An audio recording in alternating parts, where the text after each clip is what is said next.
Good afternoon, everyone. Happy Friday.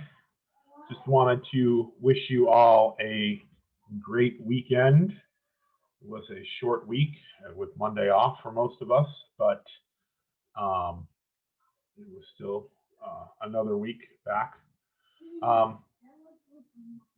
the last few days, we've had some back and forths on Facebook and email, and I just wanted to acknowledge some of the positive things that have happened this week. Since COVID-19 happened in last March, there has been growing animosity between some people, whether they be part of this union or they be parents in the community or both. This week, we opened those lines of communications. I think the joint statement that we sent to Concord this week, although did not get the reception we wanted it to from the governor in his office, was a start for all of us. I think we need to continue that communication with each other. I think we all have our opinions, which is fine, because that is the basis of our country, is having your right to your opinion and how you share it. But I think part of the problem that we've run into is how we share that opinion, honestly. And that's not just one side or the other. That's some people on both sides of this, whatever group you're part of. People feel that groups are bashing parents.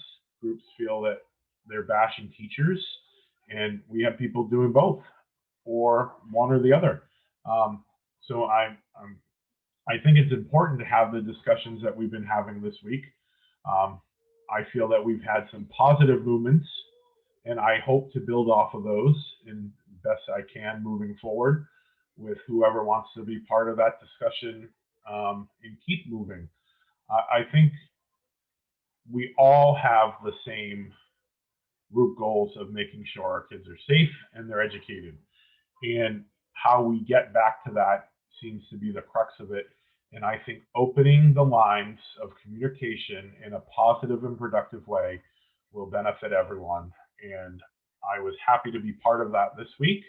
I look forward to being part of that in the coming weeks as we continue that.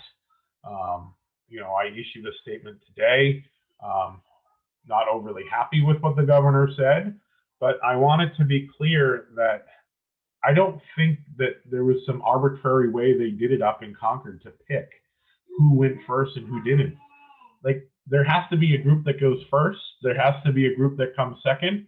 And it must have been agonizing to make that decision when you think of healthcare and doctors and first responders and the elderly and those in assisted living and nursing homes and other things. And I just don't think they just randomly picked. But I am frustrated that the CDC guidance that was put out by the CDC is followed in 48 states, and one of those is in ours.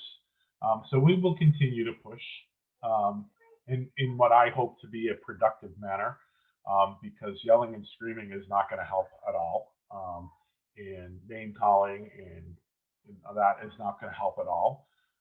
So we will continue to push and that was part of what we did today.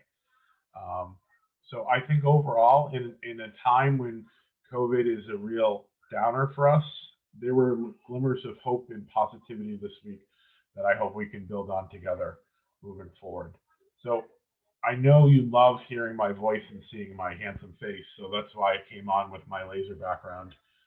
My laser background's here because my mother never let me have it as a kid, so I figured I found it, I could use it in this, and we'd have a good laugh about it.